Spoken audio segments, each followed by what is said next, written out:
Herkese merhaba arkadaşlar. Tekopolis 2'nin 6. bölümüne hepiniz hoş geldiniz. Geçen bölümde buradaki lava battle üretimini yapıp görevlerden termale kadar gelmiştik. Ayrıca ben bu yan tarafa birkaç tane daha research paper ekledim. Hızlı koşmamızı açan bir research paper var. Building Gadget modunu açan bir research paper var. Time in a Battle modunu açan bir research paper var. Ve son olarak da Simple Storage Networks modunu açan bir research paper var.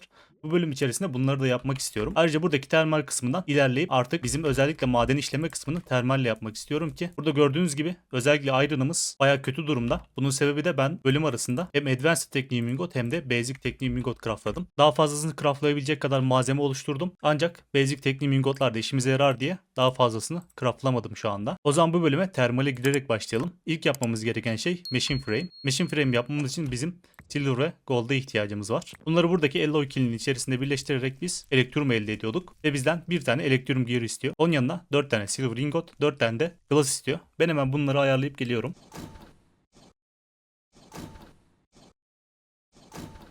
Üzerimizde gerekli malzemeler var. Artık machine frame yapabiliriz. Bunu birden fazla yapmak istiyorum çünkü kullanımlarına bakarsak bizim birçok makinede machine frame'e ihtiyacımız var. Böyle 5 tane yaparak başlıyorum. Bu arada bunu yaparken şurada görev de yapılmış oldu. Elektrum gear görevi.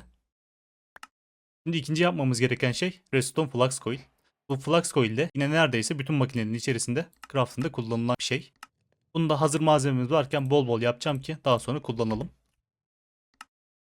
Şimdi benim burada ilk gideceğim yer Pulverizer olacak. Bunun sebebi de Pulverizer'ın kullanımlarına bakarsak biz buradaki oluşturduğumuz madenleri Pulverizer'da işleyebiliyoruz. Ve mesela Iron işlersek Iron'dan bize 2 tane Iron Dust veriyor. Bu Iron Dust'ı da tekrardan kullanarak Iron Ingot elde edeceğiz. Yani maden katlama işimizi normalde biz nasıl yapıyorduk? Iron respisine bakarsak biz direkt olarak Iron Ore'ları pişiriyorduk. 5 tane Iron Ore'dan 1 tane Iron Ingot elde ediyorduk. Şu anda 2 tane Iron Dust'tan 1 tane elde edeceğiz. 2 tane Iron Dust'ta Pulverizer içerisinde bize 1 tane madenden geliyor. Yani 1 tane madenden 1 tane Iron elde etmiş oluyoruz. Şu anki maden işlememizden 5 kat daha verimli bir sistem oluyor. Şöyle Pulverizer'ın craft ile başlayalım. İlk olarak şöyle piston craftlayarak başlıyoruz. 2 adet flint istiyor bizden.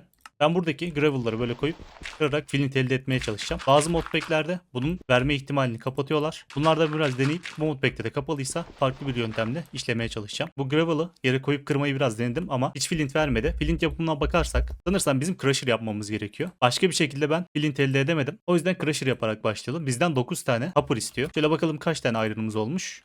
50 tane iron'ımız var. Sanırsam yeterli olacaktır. Şöyle 4 tane daha craftladığım zaman 9 tane hopper'ı elde edeceğiz. İlk aşamasını yaptık. Elimizde zaten Redstone Engineer block vardı. Bunu da yapmış olduk. 8 tane steel fence yapmamız gerekiyor.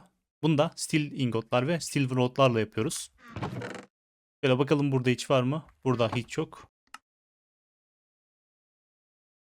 Şöyle 9 tane steel fence de craftladım. Bunu da buradaki chest'in içerisine koyuyorum. 10 tane steel scaffolding istiyor bizden. Bizde kaç tane var? Sadece 3 tane var. Muhtemelen steel'imiz yetersiz kalacak şu anda. Böyle bir miktar daha steel elde ettim. Artık steel scaffolding'leri de craftlayabiliriz. Bundan 2 set yapmamız gerekiyor.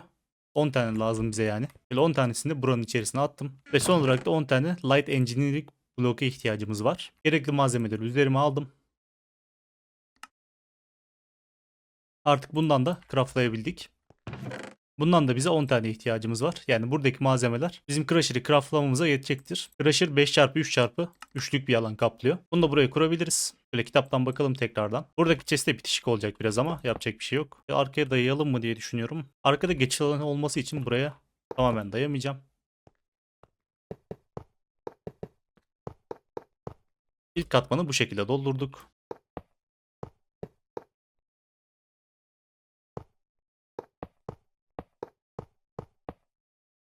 Bu şekilde ikinci katmanı da dolduruyoruz. Ve son olarak üçüncü katmanda da 9 tane hopper'ı koymamız gerekiyor. Bir şeyleri eksik yapmamışsak tamamlanmış oluyor bu şekilde. Şimdi bu makinenin enerji girişi buradan yapılıyor. O yüzden buraya önce bir enerji bağlaması yapacağız. Böyle bakalım. Direkt olarak bağlayamıyoruz çünkü arada buraya çarpıyor. O yüzden şu chest'in üzerine bir tane blok koymak istiyorum. Bu chest'in açılmasını engellemiyor. Bu şekilde bağladığımda artık buraya enerji geliyor gördüğünüz gibi. Immersive makinelerinde buradaki kırmızı gördüğünüz yer redstone sinyali alacak olan kısımdır. Bu ön tarafında turuncu gördüğünüz kısımda çıkış kısmı. Buraya isterseniz bir tane lever ya da farklı bir şekilde redstone verip bunun çalışıp çalışmayacağını belirleyebilirsiniz. İsterseniz buranın ön tarafına bir tane chest koyabilirsiniz. Ya da bunu koymadığınız zaman burada oluşan ürün direkt olarak ön tarafından atılacaktır. Üst tarafı da buranın içerisine eşyaları koyacağınız kısım. Direkt olarak bu şekilde atarak başlatabilirsiniz. Gördüğünüz gibi önden eşya çıkışını vermeye başladı. Bu arada buranın içerisine düşerseniz size hasar vuracaktır. Ona dikkat edin. Ben buranın ön tarafına bir tane chest koyuyorum ki oluşan ürünler direkt chest'in içerisine dolsun. Burada flint'i %10 ihtimalle gravel'dan sand elde ederken çıkarmamız lazım. Bakalım. Böyle 15. sand işlemesinde bir tane flint verdi bize. Tabii ki de bundan bize 2 tane lazım. Pulverizer yapabilmek için. İkinciyi de gelmiş. Buradaki Crusher'ı da maden işleme kısmında kullanabiliyorsunuz. Eğer Crusher'da yaparsanız bir tane Iron Ore'dan bir tane Iron Dust veriyor. Ama Pulverizer'da yaparsanız bir tane Iron Ore'dan 2 tane Iron Dust veriyor. Ekstra olarak yanında başka şeyler de çıkartabiliyor. Biz buradaki Immersive Crusher'ın direkt pas geçip Thermal'in Pulverizer'ını yapmış olacağız. Şimdi gördüğünüz gibi bu büyük bir alan kaplıyor. Yani oraya kurarken bizim için biraz sıkıntı olacaktı. Hem de enerji istiyor. Gerçi enerjiyi termal makinesi de istiyor. Ama bu şekilde rüzgar gülleriyle üretmek yerine Thermal'in kendi generatorlarıyla üreteceğiz. Bizim 2 tane de Copper Gear'e ihtiyacımız var. Onları da şu şekilde oluşturduk. Artık Pulverizer craft'ımızı yapabiliriz. Şimdi buradaki görev kısmında bizden magmatik dynamo yapmamızı istiyor. Bu da bizim enerji üretmemiz için gereken şey. Bunun craft'ı için de gerekli olan malzemeleri ayarladım. Şu şekilde magmatik dynamo'muzu da yaptık.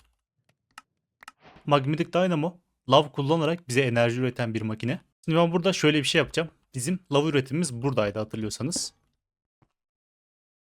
Buradaki makineyi buraya koyuyorum. Bunun sebebi de benim lav'ı oraya kadar taşımak için birçok fluid pipe çekmem gerekiyor. Ama onun yerine ben direkt olarak low wire connector'larla birlikte elektriği bu şekilde daha hızlı aktarabilirim. O yüzden fluid pipe çekmek yerine ben burada kablo çekmeyi düşünüyorum. Ayrıca buradaki ben elektriği de bizim buradaki sisteme bağladım ki eğer buradaki rüzgar gülü yetersiz kalırsa bunun içerisindeki enerjiyi de kullansın. Tabii ki de burada görsel olarak bayağı bir kötü gözükecek. Bunları ben artık bölüm arasında düzenlerim. Burada şimdi yapmak istediğim başka bir şey daha var. Bu da redstone furnace. Bunu da şu şekilde yaptım. Craft'ı oldukça basit. Bricks, Copper Gear ve Flux Coil'lerle yapılıyor. Şimdi buradaki bizim minerlarımızın çıkışlarını ben bir süre durdurmak istiyorum. Buradaki miner'ın yapısını değiştirirken çok fazla eşya ortaya çıkacak. Buradaki fırında içerisinde işleyebileceği şeyleri işledi. Böyle bir tane shears'la artık buradaki jumbo furnace'ı sökebiliriz. Şimdi burayı nasıl yapacağız? Öncelikle bizim upper'ın alt tarafına pulverizer'ı koymamız gerekiyor. Bu şekilde bağlıyorum. Buradaki pulverizer'ın da alt tarafına yine biz redstone furnace koyacağız. Hatta burada şöyle yapmamız gerekebilir. Coal ore'un kullanımına bakarsak biz bunu pulverizer'da geçirdiğimiz zaman direkt olarak coal elde ediyoruz. Ve bunu biz tekrardan furnace'da geçiremiyoruz. O yüzden buraya bir item router koyuyorum. Ve bunun alt tarafına bizim redstone furnace'ımızı koyuyorum. Bunların içerisinde zaten otomatik input ve output seçenekleri mevcut. Buradaki yapıyı da ben artık şu şekilde yaptım. Bizim item router'dan çıkan eşyalar burada filtrelenecek ve bazı eşyalar bizim direkt olarak dışarı çıkacak. Çıkan eşyalar buradan gelip bizim driver'ın içerisine giriş yapacak. Bazıları da alt kısmından gelip bizim redstone furnace'ımıza girecek. Bunun üst tarafından alacağız ve sağ tarafından output vereceğiz. Şimdi bunların enerjisini bağlayalım. 2 tane konnektörü bağlıyorum bu şekilde. Aralarına da bir tane relay koyuyorum ki hepsini ortak bir relay'e bağlayabileyim. Artık enerjimizi de ana sistemden buraya kadar çekmiş bulunuyorum. Ve burada şuradaki blok hata verdi. O yüzden şu araya bir tane daha relay attım. Ve artık bu relay sayesinde buraya bağlayabildim. Buradaki makinelere enerji dolduğunu görebilirsiniz. Şimdi pulverizer'ın içerisine ben coal ore koyduğum zaman buradan çıkış olarak bize ne verecek? Kömür, sülfür ve gravel verecek. Bunlar da biz buranın west kısmından, yani şu map'te bakarsanız west'e doğru baktığımızda burası west kısmı olarak geçiyor. West kısmından kömürü işaretledim. Diğerleri zaten şansa bağlı olarak geldiği için şu anda gelmedi. Buradan çıkan kömürler de bu şekilde sisteme girecektir. Böyle kömürün miner'ını açarak başlıyorum. Hepsi gelsin. İçerisinden çıkan bütün eşyaları görelim. Ona göre buradaki çıkışlarını ayarlayalım. İkinci gelen şey sülfür oldu. Bunu da filtreye belirleyelim. Ve artık sülfürler de buraya gidiyor. Ama burada sülfürlerin girdiği herhangi bir yer yok. O yüzden buraya bir tane daha driver yapalım. Onu da buradaki boş yere koyuyorum. Ve son olarak da bize gravel veriyor. Gravel'ı da buraya koyabiliriz. Buranın alt tarafını şimdilik kapadım. Çünkü gravel alta girip slag'e de dönüşebiliyor. O yüzden bunu şu anda açmıyorum. Slag bizim işimize yaramayacak. buradaki driver'a sülfürlerimiz de dolmaya başladı. Şimdi burada bir şey fark etmişsinizdir. Bizim bu pulverizer çok yavaş şekilde çalışıyor ve yukarısı dolmaya başladı. Peki bunu nasıl çözeceğiz? Bunu da şu şekilde çözeceğiz. Thermal'in integral components diye malzemeleri var. Bunlar bizim makineleri hızlandırmamıza yarıyor. 3 seviyesi var bunun. Hatta burada Thermal Extra diye bir addonla birlikte toplam 4 tane integral components olmuş. Craftlarına bakarsak seviye 1'i bizden im var, gold gear, redstone ve glass istiyor. İkinci seviyesi elektrum, technium ingot, signalum gear ve hardened component istiyor. Zaten bunu seviye 1'de craftlamamız gerekiyor. Bizim burada bilmediğimiz tek bir şey var, o da signalum gear. Peki bunu nasıl yapıyoruz diye bakacak olursak bunu da şu şekilde yapıyoruz. Normalde induction smelter'da bunları birleştirebilirsiniz. Ya da direkt olarak bunun dust'ını craftlayabiliyorsunuz. Bunun dust'ı da 3 tane copper, 1 tane silver, 4 tane redstone ile craftlanıyor. Daha sonra bunu yaptıktan sonra da bunu redstone furnace'e atıp pişirebiliyorsunuz. Şimdilik ben buranın üst tarafındaki girişi kapattım. Buradaki signalum dust için gereken şeyleri önce dust haline çevireceğim. Ne gerekiyor bize? Öncelikle copper, daha sonra da silver gerekiyor. Bunların ikisini de aldım. Buranın içerisine atıyorum ve pişmesini bekliyorum. Buradaki çıkan dustları da bizim alt tarafa, yani furnace kısmına tanımlamamız gerekiyor. Bunu açtığımız zaman da artık malzemeler oraya gidecektir. Bu arada tek seferde bir tane copper oradan bize 6 tane copper dust veriyor. Yani bir tane copper oru biz 3 tane copper ingot'a çevirebiliyoruz. Bayağı bir copper elde ettik. Artık bunları alıp silver koyuyorum. 3'e 1 oranda verdiği için 10 tane de silver dust elde ettiğimde bizim için yeterli olacaktır. Şöyle 10 tane silver dust'ımızı da elde ettik. Tekrardan bunun üst kısmını açıp kömürleri işlemeye devam edebiliriz. Craft kısmına gelirsek artık signalum dust yapabiliyor olmamız lazım. Bu şekilde 40 tane signalum dust yaptık. Ben burada hesaplamayı yanlış yapmışım. Biraz daha silver işleyeceğim. Onlar işlenirken de artık buradaki signalumları pişirebiliriz. Bunlarla beraber artık signalum ingot elde ettik.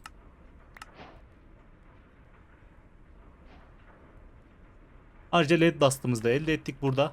Ekstra olarak bize verdi. Bununla beraber Research Paper LED yapabiliyoruz. 4 tane elde ettiğimizde LED'i de açabiliyoruz bu şekilde. Şimdi biz ondan önce buradaki hardened component'ları craftlamaya başlayalım. Bizden gold gear istiyor. Ve buradan bir stack gold alıyorum. Bunların hepsini gear'e çevireceğim. Böyle bakalım bunun craft'ını verebiliyor muyuz? 10 tane hardened component yapabiliyoruz. Bunu neden bu kadar bol bol yaptım? Çünkü şu anda 2 tane makinemiz var ama daha fazla makine ekleyeceğiz. Ekledikçe bunlar zaten bize lazım olacaktır. İkincisi için signalum gear gerekiyor. Zaten signalumları yapmıştık. Bunları sadece metal press'te geçireceğim. Diğerlerini zaten biliyoruz. Ben bunların hepsini craftlayayım, geri geleyim. Şimdi şöyle 2 tane yapacak kadar malzememiz oluştu. Artık bunları da buradaki makinelere takabilirim. Bunlara taktığım zaman buradaki enerji deposunun 50.000'den 150.000'e çıktığını göreceksiniz. Ayrıca bizim enerji tüketimimiz de artacaktır. Şöyle 4 tane de led elde ettik. Bu arada enerji kısmı gördüğünüz gibi yetersiz kalıyor. Bunun sebebi de şu. Bizim burada lava ürettiğimiz makine sadece 40 enerji üretebiliyor. Buna da bizim augment takmamız lazım. Hardened taktığında 80'e çıkartıyor. O yüzden bir tane daha craftlayalım. 80 de bizim için yetersiz kalacaktır. Bir tane daha reinforcement yapıyorum. Bununla değiştirdiğim zaman 120 RF enerji üretecektir. Bu 120 RF oradaki 2 tane makineyi beslemeye yetecek. O yüzden şu anlık burası güzel durumda. Şimdi biz 5 tane LED elde ettik. Bu LED'lerle ne yapıyoruz? Buradaki LED Dust Research'ünü açıyoruz. Bu şekilde elimizdeki malzemelerle artık LED kısmında açabiliriz. Artık color stone'ları Prospector pickaxe'imize kırdığımızda bize LED verecektir. Bunlar bizim bir tane miner yapmamıza yeteceği için ben buradaki LED'i de artık kapayabilirim. Böyle taşlarla birleştirerek de artık LED ore elde edebiliyoruz. Bunun kullanımına bakarsak bizden seviye 6 support frame'leri istiyor. Bunları da gold'larla yapıyoruz. Buradaki silver gold kısmında son görev seviye 6 support frame'di ve biz bunu yapmamıştık ihtiyacımız olmadığı için. Seviye 6 support frame'lerin yapımı da oldukça kolay. Bu şekilde 21 tane elde ettik. Hatta şöyle biraz daha craftlayalım. 45 tane oldu. Şimdi bizim buradaki gold kısmındaki kenarları söküyorum. Artık burayı yeni support frame'lerimizle değiştireceğiz. Şöyle tıkladığımda hepsini seviye 6 support frame'leri yerleştirdi. Buraların üzerine de hızlandırma bloğu olarak redstone koyuyorum. Şimdi artık burayı ledlerle doldurup led üretimine de başlayabiliriz. Şöyle buraya da bir tane miner koydum ve artık bizim için led üretiyor. Üzerimizdeki ledlerle birlikte 190 tane ledimiz oldu. Artık buraların ayarlarını da açabiliriz. Üretilen şeyler doğru konumlara gidecektir. Tabii ki de şu anda hala hepsini birden açamıyoruz. Çünkü bizim üretimimiz muhtemelen buradaki işlemeden daha yavaş kalıyor. O yüzden benim bir sonraki yapmak istediğim şey Flux, Linkage and Flyer. Bunlar led gear'lar. Elektron plate'ler ve redstone flux coil'lerle yapılıyor. Bu arada led için bir driver daha yapmamız gerekiyor buraya. Buradaki depolama kısmında ileride düzenleyeceğim. Şu anlık rastgele olarak koyuyoruz bu şekilde.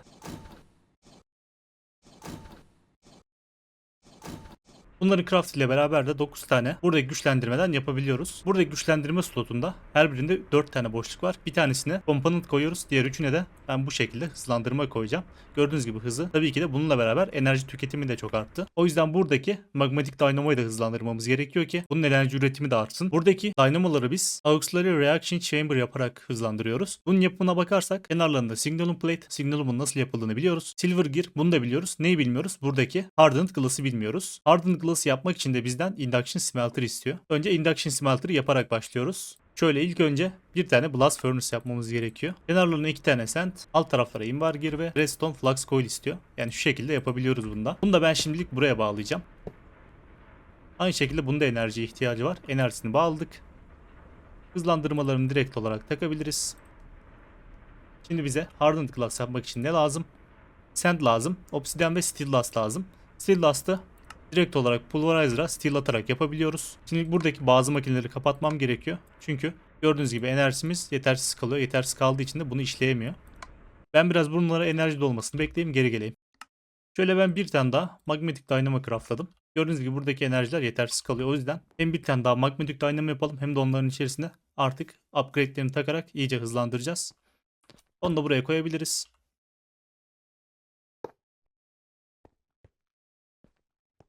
Bu şekilde sisteme bağladım ve artık bunun içerisine de upgrade'ini taktım.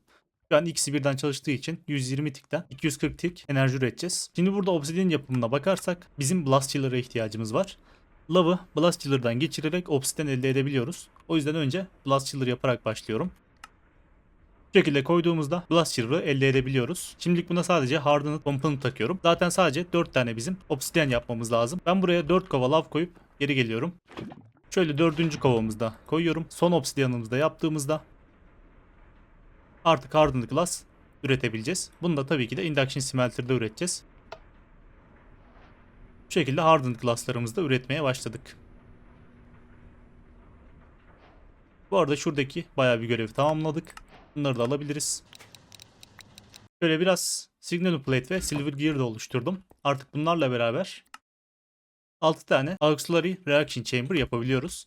Bunlar da bizim dynamoları hızlandırmamıza yarıyor. İçerisine koyduğumda bunun max production'ı 480 tike çıktı. Yani 120'den 480'e çıktı. 4'e katlamış olduk bunların üretiminde. Bu bölümde bunları yaptığımıza göre artık farklı şeylere geçebiliriz.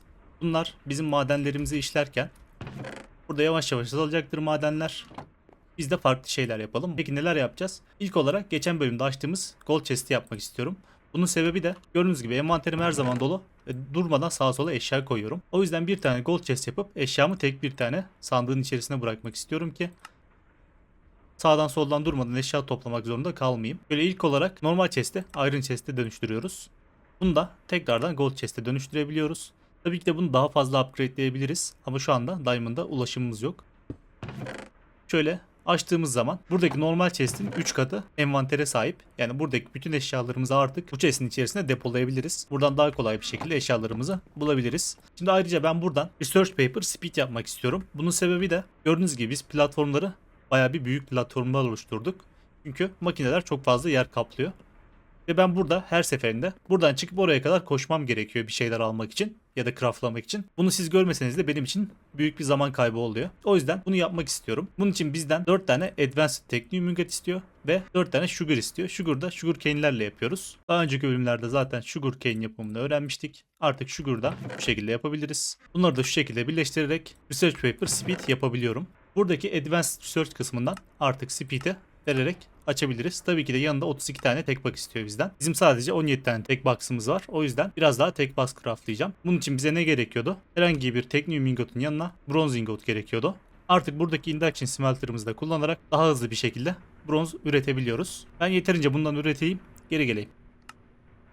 Şöyle 4 set yaptığım zaman toplamda 33 tane tek box'ımız oldu. Bunu da buraya vererek speed'i açabiliyoruz. Burada 3 seviye speed var. İstediğinizi seçebilirsiniz. Bu şekilde artık çok daha hızlı şekilde koşabiliyoruz. Benim burada ikinci yapmak istediğim şey Simple Storage Network'ü açmak. Şu ana kadar sadece biz normal driver'larla depolama yaptık ve chest'leri ya da barrel'ları kullandık. Ama toplu bir şekilde Refined Storage ya da Applied Energetics gibi bir sistem kullanmadık. Burada ilk kullanacağımız sistem Simple Storage Networks olacak. Ve bunun için bize 4 tane Technium Ingot ve 4 tane de Steel Block gerekiyor. Bu arada buradaki coal'u tamamen doldurmuşuz. Üretimimiz daha hızlandığı için ve kömür tüketimimiz olmadığı için şu anda buradaki kömür kısmı dolmuş. Hemen şuradan bir upgrade yapalım. Direkt void upgrade de yapabiliriz. Ama bunu yapmak istemiyorum. Ben depolamak istiyorum çıkan malzemeleri. Şu anda erişebileceğimiz en iyi şey gold'la birlikte yapılan upgrade. Bunun için bize ne gerekiyor? 6 tane stick ve biraz gold gerekiyor. Hemen şöyle yapalım. Şu anda burada kömür kısmı 2048 yani tamamen dolu durumda. Ve fazlalığı burada stackleniyor. Gördüğünüz gibi üzerime geliyor ve buranın içerisine de eşya koyamıyorum. Buraya taktığım zaman ve Shift sağda tıkladım. Artık buranın depolaması 2048'in daha üstüne çıktı. 8 katı olduğu için buranın içerisine artık biz 16.000 tane kömür koyabiliyoruz. Böyle bakalım başka bir şeyimiz dolmuş mu? Şu anda herhangi bir şeyimiz dolu olarak gözükmüyor. Sadece kömürümüz dolu. Artık buradaki Induction Smelter yardımıyla da Coal Coke ve Iron Ingot'u birleştirerek steel üretebiliyoruz. Normalde steel'i biz Glass Furnace'da 6 saniyede bir tane üretiyorduk. Ama buranın hızı çok daha hızlı bir şekilde üretiyor. Şöyle 4 tane de steel block oluşturarak artık Research Paper, Simple Storage Network'ı açabiliyoruz. Bunu verdim. Yanında 24 tane bizden tek bak istiyor. Artık şuradaki basic Technium ingotları da üst seviyeye çıkartıp biraz daha tek bak elde edelim. Kaç tane istiyordu? 24 tane istiyordu. Yani 6 tane Advanced Technium ingot bizim için yeterli olacaktır. Böyle 6.'yı craftladık.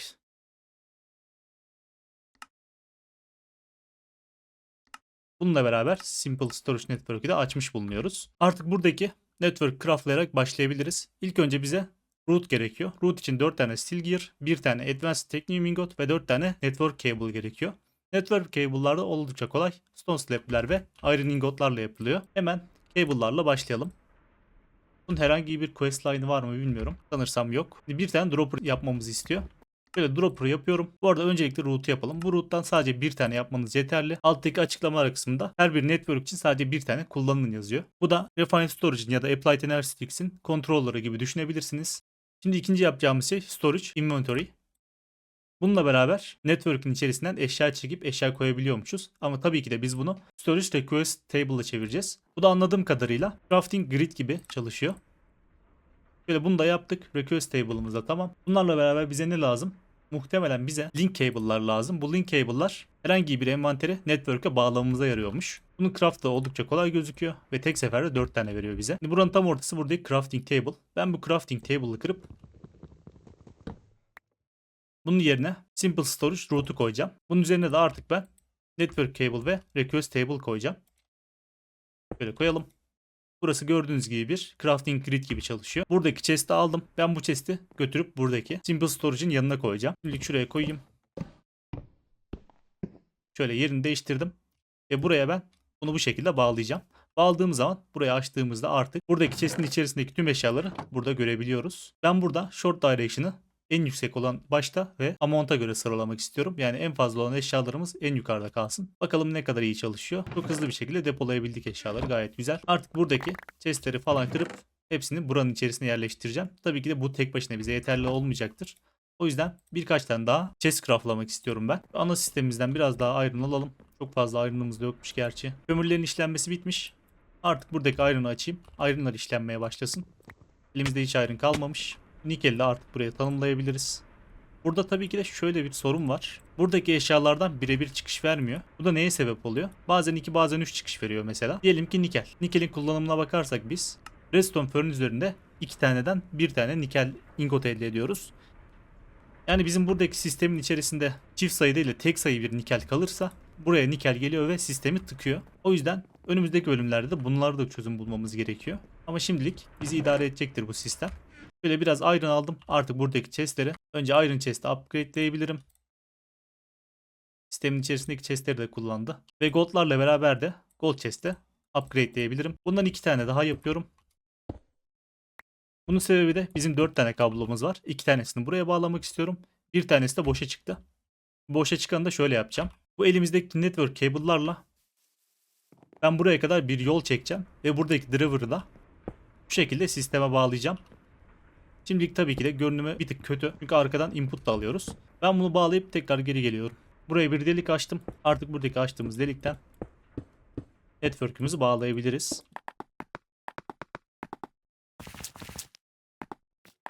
Sadece bir tane kablo eksiğimiz kaldı. Onu da şuradan ulaşıp craftlayabiliriz herhalde. Böyle bağladığımızda bakalım. Bizim sistemimizde yani driver'ın içerisinde olan malzemeleri de görebiliyor. Bölüm arasında ben buradaki tüm madenleri tek tek işleyeceğim. Gördüğünüz gibi hepsinin deposu bayağı bir doldu. Yani bize bayağı bir maden verecektir bunların hepsi. Ve şöyle bir şey yapmak istiyorum. Buradaki pulverizer'ın hızı tek başına asla yeterli olmayacaktır. Gördüğünüz gibi hepsini açtığım için deli gibi buraya maden geliyor. Hatta bunları benim kapatmam bile gerekecek. Sebebi de şu. Çok fazla maden geldiği zaman bizim sistemi tıkayacaktır. Hatta şöyle yapalım. Oradaki sesi de büyütelim. Biraz daha depolama alanı olsun. Böyle önce iron'larla daha sonra da gold'larla bunu da büyütüyorum. Buradaki chest'i de daha büyük bir chest'e çevirmiş olacağım bununla beraber.